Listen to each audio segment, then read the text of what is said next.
ඔයගලන්ට කියලා දෙන්නේ 9 ශ්‍රේණියේ 6 වෙනි පාඩම වන මානව රුධිර සංසරණ පද්ධතිය ගැන.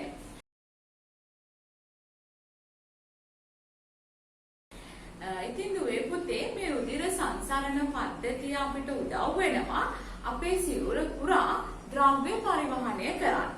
ඉතින් මිනිසාට තියෙන්නේ සංකෘත රුධිර සංසරණ පද්ධතිය. රුධිර සංසරණ පද්ධතියට රුධිර නාල වගේම හෘදය කියන අවයව අයත් වෙනවා. ඉතින් අපි මුලින්ම බලමු එහෙනම් ධමනියක් කියන්නේ මොකක්ද? ශිරාවක් කියලා හඳුන්වන්නේ මොකක්ද කියලා. ධමනියක් කියලා කියන්නේ හෘදයේ ඉවතට රුධිරය ගෙන යන නාල. ඒ වගේම ශිරා කියලා අපි හඳුන්වන්නේ හෘදයේ දෙසට රුධිරය අරගෙන එන නාලවලට.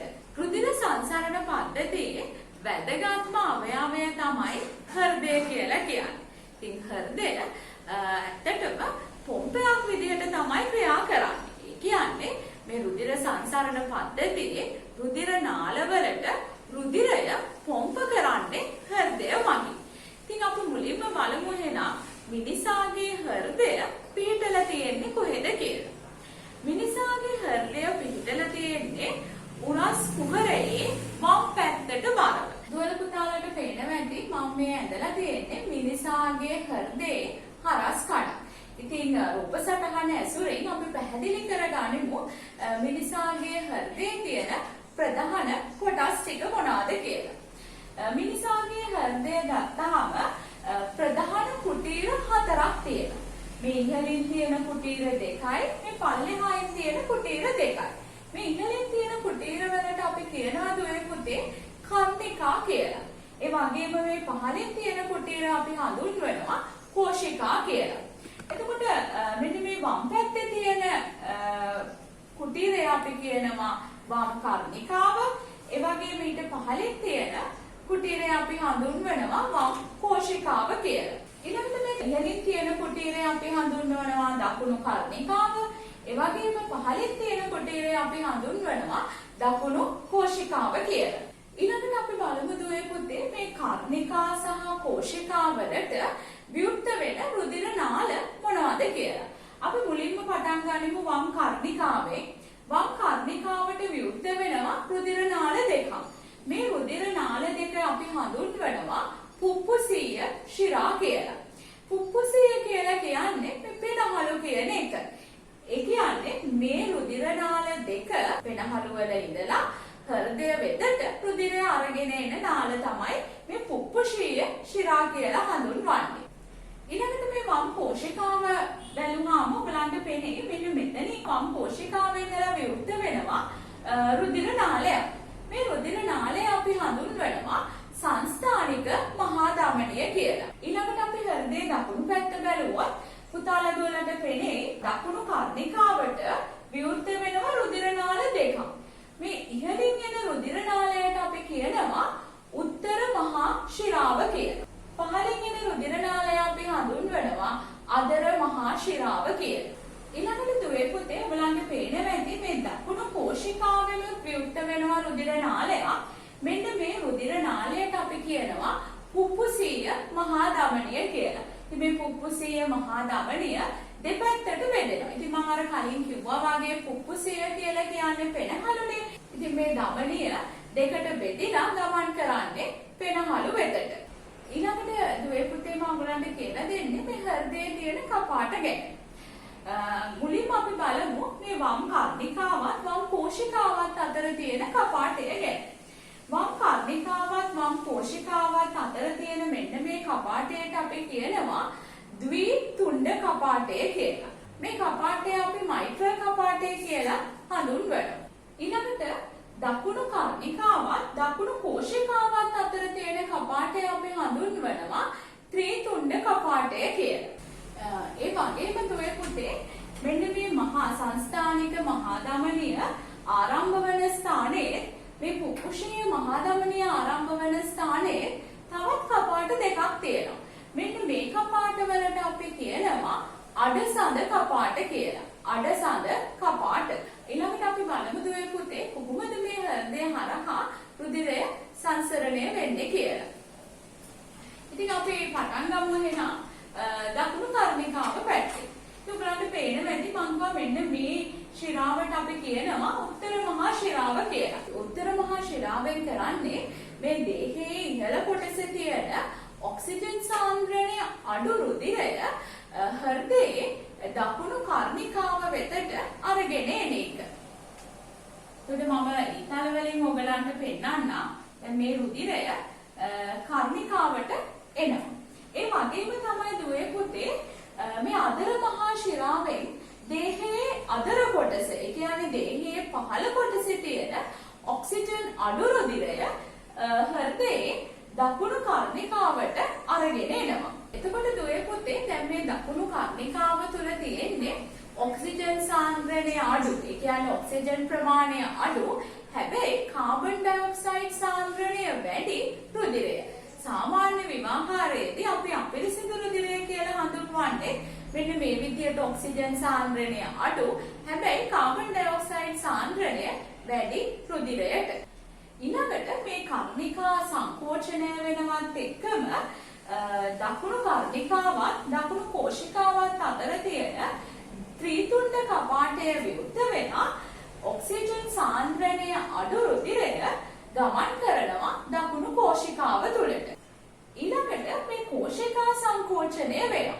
කෝෂිකා සංකෝචනය වෙනකොට අපි කියනවා කර්ණිකා ඉහිල් වෙනවා කියලා. ඉතින් කෝෂිකා සංකෝචනය වෙනකොට දැන් මේ දකුණු කෝෂිකාවේ තියෙන ඔක්සිජන් සාන්ද්‍රණය අඩු රුධිරය පුප්පුෂීය මහා ධමනිය විවෘත වෙන තැන තියෙන අඩසඳ කපාට ඇරිලා පුප්පුෂීය මහා ධමනිය තුළට ගමන් කරනවා. පුප්පුෂීය මහා ධමනිය මගින් ඔක්සිජන් සාන්ද්‍රණය අඩු රුධිරය පෙනහළු වලට අරගෙන යනවා.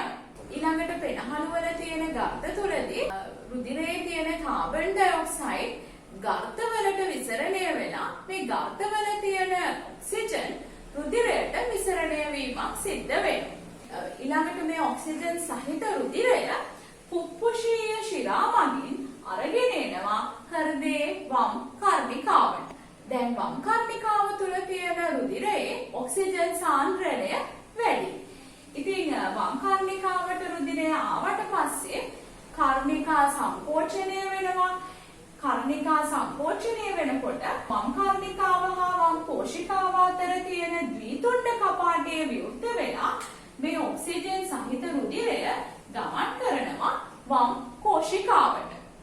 ඊළඟට කෝෂිකාව සංකෝචනය වුණාම දුවේ පුතේ මේ ඔක්සිජන් සාන්ද්‍රණය සහිත රුධිරය ගමන් කරනවා සංස්ථානික මහා ධමනියට. දේහය පුරා රුධිරය බෙදා හැරීම එහෙම නැත්නම් රුධිරය සංසරණය කිරීම සිද්ධ කරන්නේ සංස්ථානික මහා ධමනිය මගින්.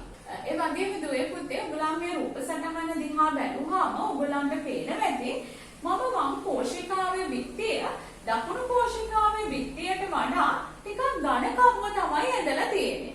ඉතින් ඒකට හේතුවක් තියෙනවා. ඒකට හේතුව තමයි මේ සංස්ථානික මහා ධමනිය මගින් තමයි දේහය පුරා රුධිරය බෙදා හැරීම සිද්ධ කරන්නේ. ඉතින් සංස්ථානික මහා ධමනියට විශාල පීඩනයක් යටතේ මේ රුධිරය පොම්ප කිරීම සිද්ධ කරන්න ඕනේ. ඉතින් ඒ නිසා තමයි වම් කෝෂිකාවේ විත්තිය ඝනව පිහිටලා තියෙන්නේ. පුතාලා දුවලට මේ රූපේ පේනවා කොහොමද කර්ණිකා හා කෝෂිකා සංකෝචනය හා ඉහිල්වීම සිද්ධ වෙන්නේ කියලා. ඉතින් අර පහලින් හොඳට පේන්නේ ඔයගලන්ට කෝෂිකා දෙක.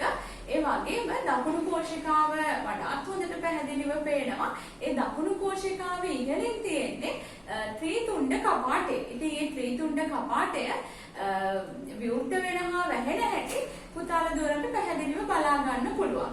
ඒ වගේම ඊට එහා පැත්තේ පෙන්නන්නේ ඔයගලන්ට ද්විතුණ්ඩ කපාටය. ඒ කියන්නේ වම් කර්ණිකාවත් වම් කෝෂිකාවත් අතර තියෙන ද්විතුණ්ඩ කපාටය කොහොමද විවෘත වෙන්නේ සහ කොහොමද වැහෙන්නේ කියන එක මේ කර්ණිකා හා කෝෂිකා සංකෝචනය වෙන්නේ.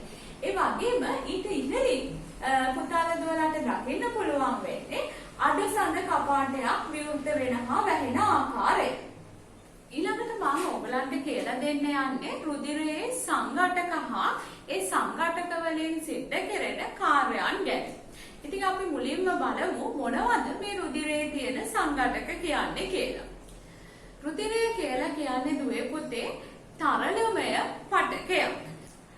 රුධිර සාම්පලයක් අරගෙන ඒක කේන්ද්‍රාභිසරණයට ලක් කරලා බැලුවොත් අපිට දකින්න පුළුවන් මේ රුධිර සාම්පලේ අපිට ප්‍රධාන කොටස් දෙකකට වෙන් වෙලා තියෙන බව. මෙන්න මේ ඉහළ කොටස ද්‍රවමය කොටසක්. ඒක ලා කහ පාටයි. ඉතින් අන්න ඒ කොටසට අපි කියනවා දුවේ පුතේ ප්ලාස්මය කියලා. මුළු රුධිරයෙන් 55% විතර ප්‍රමාණයක් වෙන්නේ මේ රුධිර ප්ලාස්මය.